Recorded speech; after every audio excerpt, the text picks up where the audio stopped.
आज आमे आउ एक नूतन प्रसंग प्रभु वाक्य ठारू अल्प समय कथबार्ता आज आमे जो प्रसंग कथबार्ता से प्रसंगर शीर्षक है गुड फ्राइडे आम्भ मानू कौन शिक्षा दिए। गुड फ्राइडे आम्भ मानू कौन शिखाए बा गुड फ्राइडे देइथिबा पांचटी शिक्षा को आज आमे प्रभु वाक्य ठारू ध्यान करिबा पाई जिबा। आम ख्रिस्टियान समाज रो अनेक भाई भणी माने अर्थात अण ख्रिस्टियान भाई भणी माने मध्य से माने कहंती जे गुड फ्राइडे दिन प्रभु यीशु ख्रीष्ट मृत्युवरण करथिले। गुड फ्राइडे दिन प्रभु यीशु ख्रीष्ट मृत्युवरण करथिले, किंतु मु आपण मानकु कहिबा पाई चाहे प्रभु यीशु ख्रीष्ट गुड फ्राइडे रे मृत्युवरण करि नथिले, किंतु जो दिन प्रभु यीशु ख्रीष्ट क्रूसरे मृत्यु भोग कले सही दिन को गुड फ्राइडे बोली कहा जाए। प्रिय भाई भणी माने शुभ शुक्रवार बोली सही दिन को कहा जाए जो दिन प्रभु यीशु ख्रीष्ट क्रूसरे निज जीवन को देइथिले। समग्र पृथ्वी रे प्रभु यीशु ख्रीष्ट जेतेबेले ताहांकर जन्म हेबा पूर्वे अनेक शुक्रवार आसुथिला जाउथिला। इस्राएल देश रे मध्य अनेक शुक्रवार आसुथिला जाउथिला। कोनसी शुक्रवार को केबे शुभ शुक्रवार गुड फ्राइडे बोली कुहा जाई नथिला। मात्र आम्भ मानक त्राणकर्ता प्रभु यीशु ख्रीष्ट जेबे क्रूसरे निज जीवन को देले, जेबे से बलिकृत हेले सही दिन को गुड फ्राइडे बोली कुहा जाउछि। आज आमे कथाबार्ता हेबा जे सही जो गुड फ्राइडे आम्भ मानकु कोन शिक्षा दे। मु पांचटी कथा आपण मानक निकटरे रखिबा पाई चाहे। प्रथम विषय मु आपण मानक निकटरे जहा रखिबा पाई चाहे मो सहित आपण माने द्वितीय कोरिन्थियो पत्र साधु पाउलंको द्वितीय पत्र कोरिन्थियो मंडली निकटकु से प्रकार लिखंती। द्वितीय कोरिन्थियो 5 अध्याय 21 पद ध्यान देबे। एठारे प्रकार लिखा जाए जहांको ठारे पापर लेस मात्र नथिला ताहांकु से आम्भमानंको निमंते पाप स्वरूप कले, जेपरि आम्भे माने ताहांको द्वारा ईश्वरंकर धार्मिकता स्वरूप। प्रिय भाई भणी माने गुड फ्राइडे आम्भमानंको कोन शिक्षा दिए जे क्रूसरे जो व्यक्ति झुलुचंती, क्रूसरे जो व्यक्ति को चढ़ा गला करड़ा प्रहार करा गला सही व्यक्ति निर्दोष अटंती, सही व्यक्ति पवित्र अटंती, सही व्यक्ति कौन सी पाप करिनाहंती। गुड फ्राइडे आम्भ मानकु एही कथा कहे, एही शिक्षा दिए। लिखा जाउछि जे ताहांको ठारे कौन सी पापर लेस मध्य नथिला, पाप रो लेस तांको पाखरे नथिला। से आम्भ मानक पई आपण मानक पई मो पई से पाप स्वरूप हेले, आम जगारे से मृत्यु भोग कले। यही कथा गुड फ्राइडे आमार को कहे। मु जो समय रे नुआ नुआ प्रभु को निकट को आसीथिली से समय जड़े अख्रिस्टियान भाई मत कहले जीशु को कोन बिना कारण रे क्रूसरे चढ़े देबे, ताहाकु कोन बिना कारण रे क्रूसरे जीवन रे मारी देबे।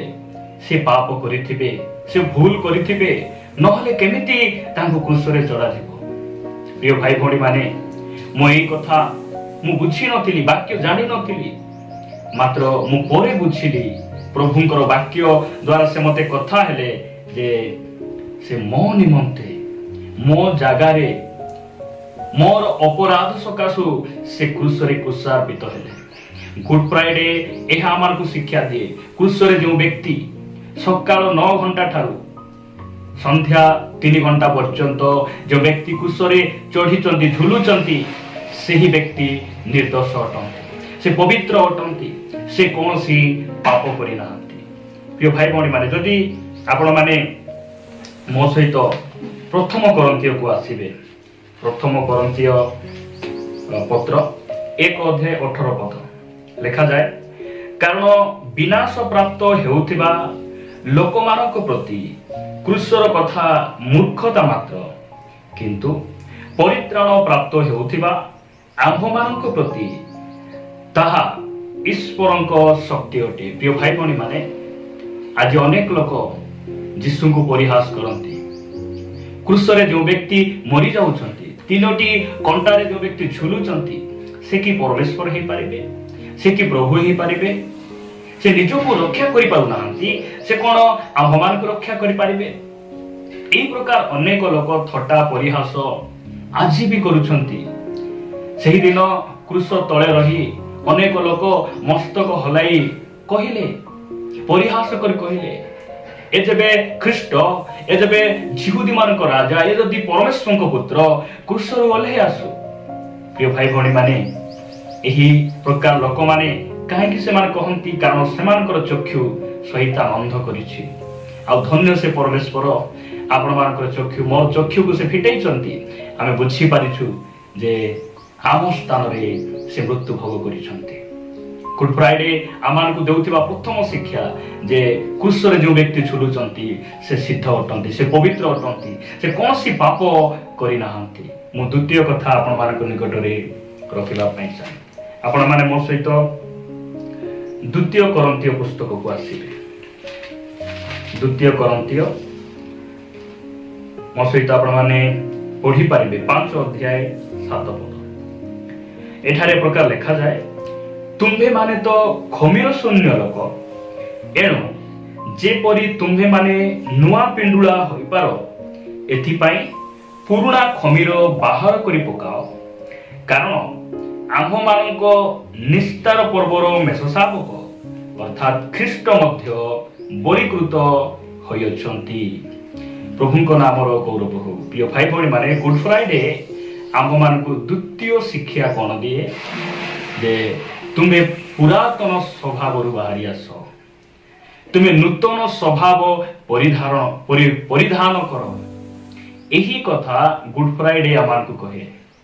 कहीं तुमे पुरातन स्वभाव बाहरी आस, कारण तुमर पुरातन स्वभाव को नष्ट करिबा पाई, पुरातन स्वभाव को लोप करिबा पाई आमर निस्तार पर्वर मेषशाबक अर्थात आमानकर प्रभु यीशु ख्रीष्ट से क्रूसरे बळी हेइछंती। यो भाई भणी माने, जो समय रे इस्राएल लोक माने मिस्र रे दासत्व बंधन रे थिले, सेही दासत्व बंधन रु बाहर करि आनिबा पाई परमेश्वर सेही फारम को निकट रे 10टी आश्चर्य कर्म कले। से प्रथम रे से 9टी दंड पठेइले, 9टी दंड पठेइले मध्य फारो सेमान को छाड़िला नहीं। फारोर निदर्शन शैतान अटे, आ मिस्रर निदर्शन संसार अटे। जगतर माया, जगतर पाप अभिलाष को बुझाए। से दासत्व बंधन रे थिला बेले परमेश्वर 9टी दंड पठेइले, मात्र इस्राएल लोक मान को फारो छाड़िला नहीं। इस्राएल लोक माने दासत्व बंधन रु से माने केबे मुक्त होचंती?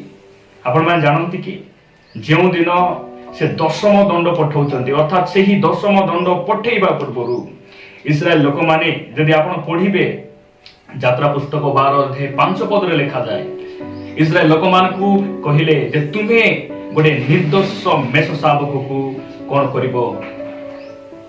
बलि करिवो। गोटे निर्दोष मेषशाबक को मो निमंते को बलि करिवो। सेही रक्त को घरर बाजू बंदरे चौकाठरे लगाइबो। जेते बेले सेही मेषशाबक को समान आनुछंती, आ दशम दंड परमेश्वर मिस्र रे पठाउछंती। फारो कहूछि जे तुम्हे एबे तुमर लोक मान को नै जा। प्रिय भाई भणी माने, एब्री पुस्तक 1 अध्याय 1 पद कहे, पुरा काल रे परमेश्वर अनेक भाववादी मानक द्वारा से कथा कहिले, आ शेष रे से ताहांकर एकमात्र पुत्र को से पठाइले। इस्राएल लोक माने अनेक भाववादी मानक को हत्या कले, मारिले, कहा कथा सुनिले नाही। शेष रे एकमात्र पुत्र जे कि सेही निस्तार पर्वर मेषशाबक प्रभु यीशु ख्रीष्ट को से पठाइले, आ से आम्भ मानकु से पुरातन अभ्यास रु बंधन रु से आमको मुक्त कले। गुड फ्राइडे देउथिबा द्वितीय शिक्षा पुरातन स्वभाव रे रुह नाही। प्रिय भाई भणी माने, आमे एबे मिस्र रे रहिबा समय नाही। प्रभु हमकु सेठी मुक्त करिसंती। पुनर्बार आमे मिस्र को फेरी दिबा नाही। से इस्राएल लोक माने किनार को जिबा पई यात्रा कले, सत कथा। से माने प्रांतर रे भ्रमण करी ପ୍ରାନ୍ତରରେ ସମସ୍ତେ ମୃତ୍ୟୁ ଭୋଗ କଲେ, କେହି ମଧ୍ୟ କିଣାରରେ ପ୍ରବେଶ କରିପାରିଲେ ନାହିଁ। ପ୍ରିୟ ଭାଇ ଭଉଣୀମାନେ, ଆମେ ସଂସାରରୁ ବାହାରି ଆସିଛୁ କି? ଆମେ ଗୁଡ୍ ଫ୍ରାଇଡେ ପାଳନ କରିବା ପାଇଁ ଯାଉଛୁ, ଗୁଡ୍ ଫ୍ରାଇଡେ ଆମେ ସେଲିବ୍ରେଟ କରୁଛୁ, ସତ କଥା। ମାତ୍ର ଆମର ପୁରାତନ ଖମୀରକୁ ଆମେ ବାହାର କରିଛୁ କି? ଖମୀର ବୋଲି କହିଲେ ଦୁଷ୍ଟତା, ପାପ, ଖରାପ ଅଭ୍ୟାସ, ପୁରାତନ ଅଭ୍ୟାସକୁ ତୁମେ ଛାଡ଼। ଏହି କଥା ଗୁଡ୍ ଫ୍ରାଇଡେ ଆମକୁ ଦ୍ୱିତୀୟ ଶିକ୍ଷା ଭାବରେ ଆମକୁ ପ୍ରକାଶ କରେ। ପ୍ରଭୁଙ୍କ ନାମର ଗୌରବ ହଉ। ଏହି ବାକ୍ୟ ଗୁଡ଼ିକ ବୁଝିବା ପାଇଁ ପ୍ରଭୁ ଆମକୁ ସାହାଯ୍ୟ କରନ୍ତୁ। ମୁଁ ଆପଣମାନଙ୍କ ନିକଟରେ ଗୁଡ୍ ଫ୍ରାଇଡେ ଦେଉଥିବା ତୃତୀୟ ଶିକ୍ଷା ଆପଣମାନଙ୍କ ନିକଟରେ ମୁଁ ରଖିବା ପାଇଁ ଚାହେଁ। ମୋ ସହିତ ଆପଣମାନେ ଯୋହନ ଲିଖିତ ସୁସମାଚାରକୁ ଆସିବେ। ଯୋହନ ଲିଖିତ ସୁସମାଚାର 3 ଅଧ୍ୟାୟ 16 ପଦ ଆମଙ୍କ ସୁପରିଚିତ ବାକ୍ୟ। ଯୋହନ ଲିଖିତ ସୁସମାଚାର 3 ଅଧ୍ୟାୟ 16 ପଦରେ ଏହି ପ୍ରକାର ଲେଖାଯାଏ, କାରଣ ଈଶ୍ୱର ଜଗତକୁ ଏନେ ପ୍ରେମ କଲେ ଯେ ସେ ଆପଣା ଅଦ୍ୱିତୀୟ ପୁତ୍ରଙ୍କୁ ଦାନ କଲେ, ଯେପରି ଯେ କେହି ତାହାଙ୍କଠାରେ ବିଶ୍ୱାସ କରେ ସେ ବିନଷ୍ଟ ନ ହୋଇ ଅନନ୍ତ ଜୀବନ ପ୍ରାପ୍ତ ହୁଏ। ପ୍ରିୟ ଭାଇ ଭଉଣୀମାନେ, ଗୁଡ୍ ଫ୍ରାଇଡେ ଆମକୁ କ'ଣ ଶିକ୍ଷା ଦିଏ? ଯେ ଈଶ୍ୱରଙ୍କର ପ୍ରେମ, କ୍ରୁଶରେ ଯେଉଁ ବ୍ୟକ୍ତି ଝୁଲୁଛନ୍ତି, କ୍ରୁଶରେ ଯେଉଁ ବ୍ୟକ୍ତି ଟଙ୍ଗା ଯାଇଛନ୍ତି, ତାହା ଈଶ୍ୱରଙ୍କର ପ୍ରେମର ହୃଦୟକୁ ପ୍ରକାଶ କରେ। ଯେ ପରମେଶ୍ୱର ଜଗତକୁ, ମାନବ ଜାତିକୁ, ଆପଣମାନଙ୍କୁ ମତେ ସେ ପ୍ରେମ କରନ୍ତି, ଏହା ଆମକୁ ପ୍ରକାଶ କରେ। ଆମକୁ ସେ ପ୍ରେମ କରି ଏକମାତ୍ର ପୁତ୍ରଙ୍କୁ ସେ ଦେଇଦେଲେ। ପ୍ରିୟ ଭାଇ ଭଉଣୀମାନେ, ପ୍ରଭୁ ଯୀଶୁ ଖ୍ରୀଷ୍ଟଙ୍କୁ କେହି ମଧ୍ୟ ମନ ଇଚ୍ଛା ଭାବରେ କ୍ରୁଶରେ ଚଢ଼େଇ ନାହାନ୍ତି। ତାହା ପରମେଶ୍ୱରଙ୍କର ଅଭିମତ, ତାହା ପରମେଶ୍ୱରଙ୍କ ଯୋଜନା ଯେ ସେ ପୁତ୍ରଙ୍କୁ ଦେଲେ ଆମ୍ଭେମାନେ ଅନନ୍ତ ଜୀବନ ପାଇବା। ତାହାଙ୍କର ପ୍ରେମର ହୃଦୟକୁ ସେ ପ୍ରଭୁ ଯୀଶୁ ଖ୍ରୀଷ୍ଟଙ୍କ ମୃତ୍ୟୁ ଦ୍ୱାରା ସେ ପ୍ରକାଶ କରୁଛନ୍ତି। ଗୁଡ୍ ଫ୍ରାଇଡେ ଆମକୁ ଏହା ଶିଖାଏ ଯେ ପରମେଶ୍ୱର ଆମକୁ ପ୍ରେମ କରୁଥିବାରୁ ସେ ତାଙ୍କର ଏକମାତ୍ର ପୁତ୍ରଙ୍କୁ ଦେଲେ। ରୋମିଓ ପୁସ୍ତକରେ ସାଧୁ ପାଉଲ ଲେଖନ୍ତି, ଆମେମାନେ ପାପୀ ଥିବା ସମୟରେ ପରମେଶ୍ୱର ଆମକୁ ପ୍ରେମ କଲେ। ଆଉ ତାଙ୍କର ପ୍ରେମର ପ୍ରମାଣ କ'ଣ ଜାଣନ୍ତି? ତାହାଙ୍କର ଏକମାତ୍ର ପୁତ୍ର ଅର୍ଥାତ୍ ସେ ଈଶ୍ୱରଙ୍କ ମେଷ ଶାବକ ଯେ କ୍ରୁଶରେ ହତ ହେଇଛନ୍ତି। ପ୍ରିୟ ଭାଇ ଭଉଣୀମାନେ, ପରମେଶ୍ୱର ସେହି ଗୁଡ୍ ଫ୍ରାଇଡେ ଦ୍ୱାରା ବା ସେହି ଗୁଡ୍ ଫ୍ରାଇଡେ ଦେଉଥିବା ତୃତୀୟ ଶିକ୍ଷା ଏହା ଯେ ପରମେଶ୍ୱର ଆମକୁ ସେ ପ୍ରେମ କଲେ।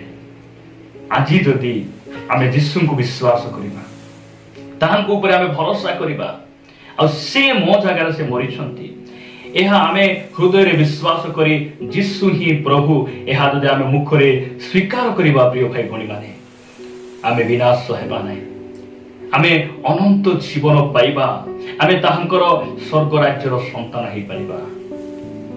ପ୍ରଭୁଙ୍କର ପ୍ରିୟ ଲୋକମାନେ, ମୁଁ ଆପଣମାନଙ୍କ ନିକଟରେ ଚତୁର୍ଥ ଶିକ୍ଷା, ଗୁଡ୍ ଫ୍ରାଇଡେ ଦେଉଥିବା ଚତୁର୍ଥ ଶିକ୍ଷା ଆପଣମାନଙ୍କ ନିକଟରେ ମୁଁ ରଖିବା ପାଇଁ ଚାହେଁ। ମୋ ସହିତ ଆପଣମାନେ ଯିଶାୟା ପୁସ୍ତକକୁ ଆସିବେ। ଯିଶାୟା ପୁସ୍ତକ 53 ଅଧ୍ୟାୟ 4 ଆଉ 5 ପଦ ଆମ ସମସ୍ତଙ୍କ ନିମନ୍ତେ ମୁଁ ପଢିବା ପାଇଁ ଚାହେଁ।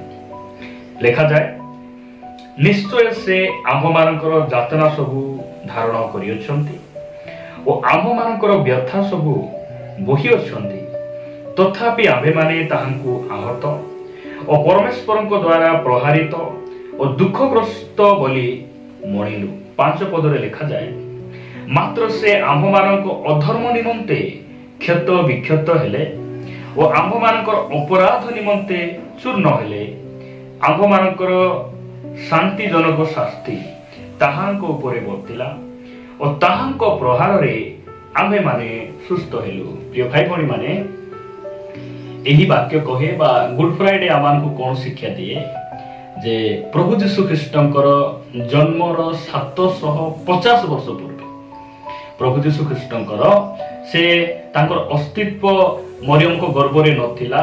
ଯେଉଁ ସମୟରେ ସେ ମରିୟମ ତାଙ୍କୁ ଗର୍ଭଧାରଣ କରି ନଥିଲେ, ତାହାର 750 ବର୍ଷ ପୂର୍ବେ ଏହି ଭବିଷ୍ୟତବାଣୀ କରାଯାଇଥିଲା ଯିଶାୟା ଭବିଷ୍ୟତ ବକ୍ତାଙ୍କ ଦ୍ୱାରା, ଯେ ସେ ଦିନେ ମସିହ ରୂପରେ ଆସିବେ, ନାଜରିତକୁ ଆସିବେ, ତାଙ୍କର ଲୋକମାନଙ୍କ ନିମନ୍ତେ ସେ କ୍ରୁଶରେ ଜୀବନକୁ ଦେବେ, ଆଉ ମାନବ ଜାତିର ସବୁ ଯାତନାକୁ ସେ ବହନ କରିବେ, ଆଉ ତାହାଙ୍କ ପ୍ରହାରରେ ଆମ୍ଭେମାନେ ଯେ ସୁସ୍ଥ ହେବୁ।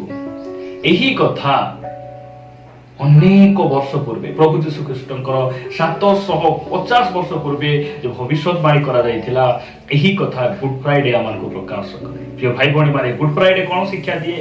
ପ୍ରଭୁ ଯୀଶୁ ଖ୍ରୀଷ୍ଟଙ୍କୁ କିଏ ଜବରଦସ୍ତ ନେଇକିନା ତାଙ୍କ ଶରୀରକୁ ଭାଙ୍ଗି ଦେବେ, ତାଙ୍କୁ ମାରିବେ, ତାଙ୍କର ମାଂସ ଯେ ଖଣ୍ଡ ବିଖଣ୍ଡ ହେବେ, ଏହା ଅସମ୍ଭବ। ତାଙ୍କୁ ଭାଙ୍ଗିବା ପାଇଁ ଦୁନିଆର କୌଣସି ଶକ୍ତି ନାହିଁ, ମାତ୍ର ସେ ନିଜେ ପରମେଶ୍ୱର ନିଜେ ଇଚ୍ଛା କରି ତାହାଙ୍କର ଅଭିମତ, ତାହାଙ୍କର ପୂର୍ବରେ କରାଯାଇଥିବା ଭବିଷ୍ୟତବାଣୀକୁ ସେ କ୍ରୁଶରେ ସଫଳ କରୁଛନ୍ତି। ତାହାଙ୍କର ଦୁଃଖ ଭୋଗ ଦ୍ୱାରା ଏହି ଭବିଷ୍ୟତବାଣୀକୁ ସେ ସଫଳ କରୁଛନ୍ତି। ଆଉ ଗୁଡ୍ ଫ୍ରାଇଡେ ଆମକୁ ଦେଉଥିବା ଚତୁର୍ଥ ଶିକ୍ଷା ଯେ ପିତାଙ୍କର ଅଭିମତ, ତାହାଙ୍କ ଜନ୍ମର ଅନେକ ବର୍ଷ ପୂର୍ବର ଭବିଷ୍ୟତବାଣୀକୁ ସେ ସଫଳ କରୁଛନ୍ତି। ମୁଁ ଆପଣମାନଙ୍କ ନିକଟରେ ପଞ୍ଚମ ଶିକ୍ଷା ରଖିବା ପାଇଁ ଚାହେଁ। ଆପଣମାନେ ମୋ ସହିତ ଆସିବେ ଫିଲିପିଓ ପୁସ୍ତକ 2 ଅଧ୍ୟାୟ। ଫିଲିପିଓ ପୁସ୍ତକ 2 ଅଧ୍ୟାୟ 5 ପଦରୁ 8 ପଦ ପର୍ଯ୍ୟନ୍ତ ଆମେ ପଢିବା। ଏଠାରେ ପ୍ରକାର ଲେଖାଯାଏ, ଖ୍ରୀଷ୍ଟ ଯୀଶୁଙ୍କର ଯେପରି ମନ ଥିଲା ତୁମ୍ଭମାନଙ୍କର ସେହିପରି ମନ ହେଉ। ସେ ଈଶ୍ୱର ରୂପୀ ହେଲେ ହେଁ ଈଶ୍ୱରଙ୍କ ସହିତ ସମାନ ହୋଇ ରହିବା ନିଜ ନିମନ୍ତେ ଧରି ରଖିବାର ବିଷୟ ମନେ କଲେ ନାହିଁ, କିନ୍ତୁ ମନୁଷ୍ୟ ସଦୃଶ ହୋଇ ଦାସ ରୂପ ଧାରଣ କରି ଆପଣାକୁ ଶୂନ୍ୟ କଲେ। ପୁଣି ମନୁଷ୍ୟ ଭାବରେ ଦେଖାଯାଇ ମୃତ୍ୟୁ ପର୍ଯ୍ୟନ୍ତ, ହଁ କ୍ରୁଶୀୟ ମୃତ୍ୟୁ ପର୍ଯ୍ୟନ୍ତ ଆଜ୍ଞାବହ ହୋଇ ଆପଣାକୁ ଅବନତ କଲେ। ପ୍ରିୟ ଭାଇ ଭଉଣୀ ମାନେ, ଗୁଡ୍ ଫ୍ରାଇଡେ ଦେଉଥିବା ପଞ୍ଚମ ଶିକ୍ଷା, ସେଇ ଗୁଡ୍ ଫ୍ରାଇଡେ ଆମକୁ କହୁଛି ଯୀଶୁଙ୍କର ମୃତ୍ୟୁ, ତାହାଙ୍କର ସେହି ଦୁଃଖ ଭୋଗ ଆମକୁ କଣ କହେ? ନମ୍ର ହୁଅ, ମୁଁ ଯେପରି ନମ୍ର ତୁମ୍ଭେମାନେ ନମ୍ର ହୁଅ। ସାଧୁ ପିତର ତାହାଙ୍କ ପତ୍ରରେ ସେ ଲେଖୁଛନ୍ତି, ଆମ୍ଭେମାନେ ଯେପରି ଖ୍ରୀଷ୍ଟଙ୍କର ପଦଚିହ୍ନ ଦେଇ ଗମନ କରୁ, ଏଥିପାଇଁ ଆମ୍ଭମାନଙ୍କୁ ସେ ଆହ୍ୱାନ କରିଛନ୍ତି। ଏଥିପାଇଁ ଆମେ ଆହୁତ ଅଟୁ। ପ୍ରିୟ ଭାଇ ଭଉଣୀ ମାନେ, ଏହି ଗୁଡ୍ ଫ୍ରାଇଡେ ଆମକୁ କହେ ଯେ ତୁମ୍ଭେ ଯାହାଙ୍କର ମୃତ୍ୟୁର ଦିନକୁ ସ୍ମରଣ କରୁଛ, ତାହାଙ୍କର ମୃତ୍ୟୁ, ତାହାଙ୍କର ଦୁଃଖ ଭୋଗ, ତାହାଙ୍କର ଯାତନା ବେଦନା ତୁମ୍ଭମାନଙ୍କୁ ଏହା କହେ ଯେ ତୁମେ ତାହାଙ୍କ ପରି ମନ ଧାରଣ କର। ଲେଖାଯାଉଛି, ଖ୍ରୀଷ୍ଟ ଯୀଶୁଙ୍କର ଯେପରି ମନ ଥିଲା ତୁମ୍ଭମାନଙ୍କ ମଧ୍ୟ ସେହିପରି ମନ ହେଉ। ପ୍ରିୟ ଭାଇ ଭଉଣୀ ମାନେ, ଆମେ ଗୁଡ୍ ଫ୍ରାଇଡେ ତ ଅନେକ ସେଲିବ୍ରେଟ କରୁଛୁ। ଗୁଡ୍ ଫ୍ରାଇଡେ ଦିନକୁ ଅନେକ ଥର ଆମେ ପାଳନ କରିଛୁ ଆଉ ପାଳନ କରିବା ମଧ୍ୟ, କିନ୍ତୁ ଆମେ ଆମର ଉଦ୍ଧାରକର୍ତ୍ତା ପ୍ରଭୁ ଯୀଶୁ ଖ୍ରୀଷ୍ଟଙ୍କ ପରି ନମ୍ର ଅଟୁ। ଯଦି ଆମେ ତାହାଙ୍କ ପରି ଆଚରଣ କରୁନାହୁଁ, ଆଜି ତାହାଙ୍କ ନିକଟକୁ ଫେରିବା କି? ଆମେ ତାହାଙ୍କୁ କହିବା କି, ପ୍ରଭୁ ତୁମ ସଦୃଶ ମତେ ଗଢି ଦିଅ, ମୁଁ ତୁମ ପରି ନମ୍ର ହେବା ପାଇଁ ଚାହେଁ। ପ୍ରଭୁ ତୁମେ ମୋର ପାପକୁ ଦୂର କରିବା ପାଇଁ, ପବିତ୍ର ଜୀବନ ଯାପନ କରିବା ପାଇଁ ତୁମେ ଯେ କ୍ରୁଶରେ ବଳି ହେଲ, ଆଜି ତୁମ୍ଭେ ତୁମର ସେଇ ରକ୍ତର ଶକ୍ତିରେ, ତୁମର କ୍ରୁଶର ସେଇ ବଳିଦାନର ଶକ୍ତିରେ ମତେ ସେ ସବୁ ପାପରୁ ମୁକ୍ତ କର, ବନ୍ଧନରୁ ମୁକ୍ତ କର। ପ୍ରିୟ ଭାଇ ଭଉଣୀ ମାନେ, ଆଜି ମଧ୍ୟ ଆମ୍ଭମାନଙ୍କର ପାପକୁ ବୋହି ନେଇ ଯିବା ପାଇଁ, ଆମକୁ ପାପରୁ ମୁକ୍ତ କରିବା ପାଇଁ ତାହାଙ୍କ ରକ୍ତରେ ଶକ୍ତି ରହିଛି, ତାଙ୍କ ବଳିଦାନରେ ଅଭିଷେକ ରହିଛି, ଆଉ ତାହାଙ୍କର ବାକ୍ୟ ଜୀବନ୍ତ ଅଟେ। ଆମକୁ ତାହାଙ୍କ ବାକ୍ୟ ଦ୍ୱାରା ସେ ଆମକୁ ମୁକ୍ତ କରିବା ପାଇଁ ଚାହାନ୍ତି। ପ୍ରିୟ ଭାଇ ଭଉଣୀ ମାନେ, ଗୁଡ୍ ଫ୍ରାଇଡେ ଦେଉଥିବା ଏହି 5ଟି ଶିକ୍ଷାକୁ ଆମେ ହୃଦୟରେ ରଖିବା, ହୃଦୟରେ ଲେଖିବା, ଆଉ ସେହି ପରାମର୍ଶ, ସେହି ଶିକ୍ଷା ଅନୁଯାୟୀ ଆମେ ନିଜ ଜୀବନକୁ ଗଠନ କରୁ କରୁ ତାହାଙ୍କର ଆଗମନ ନିମନ୍ତେ ଆମେ ପ୍ରସ୍ତୁତ ହେବା। ପ୍ରଭୁ ଏହି ବାକ୍ୟ ଦେଇ ଆମ ପ୍ରତ୍ୟେକଙ୍କୁ ପ୍ରଚୁର ଭାବରେ ଆଶୀର୍ବାଦ କରନ୍ତୁ। ଆମେନ୍।